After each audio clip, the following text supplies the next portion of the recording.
Perfect. Okay. And that'll be it. Yeah. 7:30. The sun's peeking up, and it's 44 degrees. We got 3 months, 90 days till we're gonna see that in Alaska. Oh my gosh. Going to our terminal. Ito yun sa airport sa Phoenix Sky Harbor Airport. Sasakay kami ng tram. Uwi na kami. Excited to go home.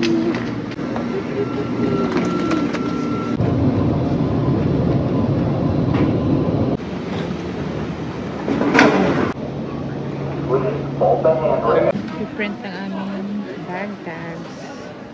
Grabe. Yung aming dala, 1, 2, 5. 5 bagahe. And these are tagged to Fairbanks.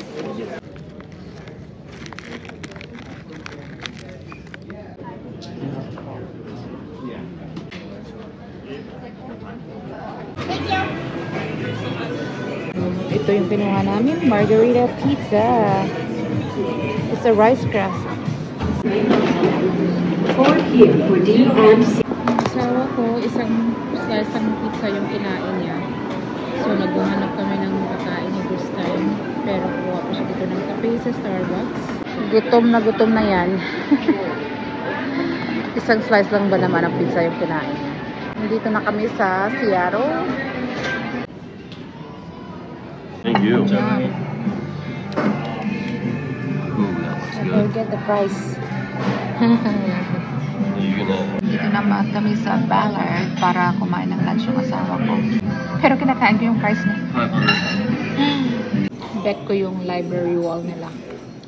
I really like their library wall. I was thinking of making that something like that for our house. They also have a bar. We're going back to Alaska. We're gonna see food. I think I like my right eye better now than my left eye. I like the double eyelid. Kakarating lang namin sa Fairbanks, Alaska. Galing kami ng Arizona, tapos lumipat kami pa Seattle, and then Seattle papunta dito sa Fairbanks. And then after that, magdadrive pa kami ng 2 oras pabalik ng Delta Junction.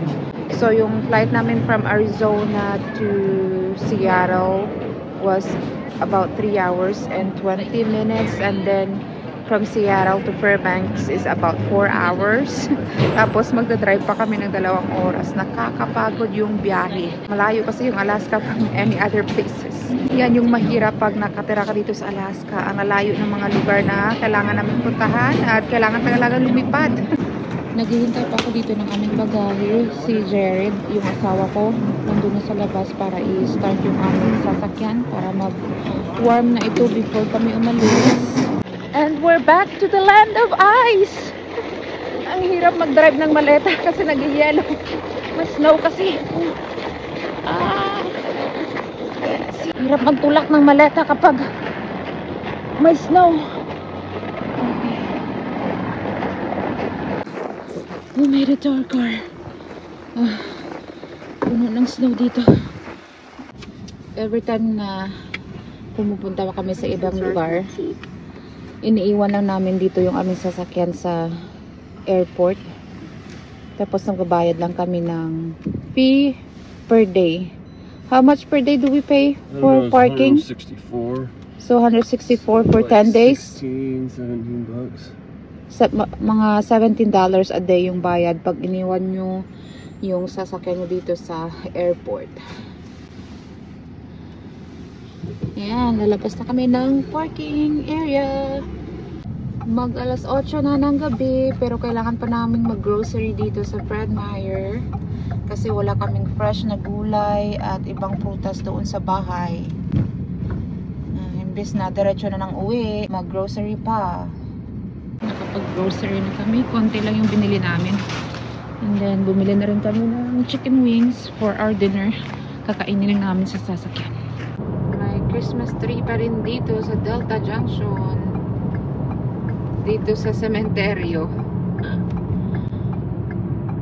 taas. Nandito na kami sa Delta. But before kami umuwi, Kukunin muna namin si Blue. Iniwan namin siya dito sa dog hotel for 10 days. Okay, nandito na kami sa dog hotel. I hope gising pa yung may-ari. You think they're still awake? Right there at the door! I see him! I see a black... Yeah, he's poking his head out. I see a black shadow at the door. Oh, that's funny. Excited na kaming makita si Blue. Hi, Blue! Where are Blue? I know. You know, it's funny. Oh, okay.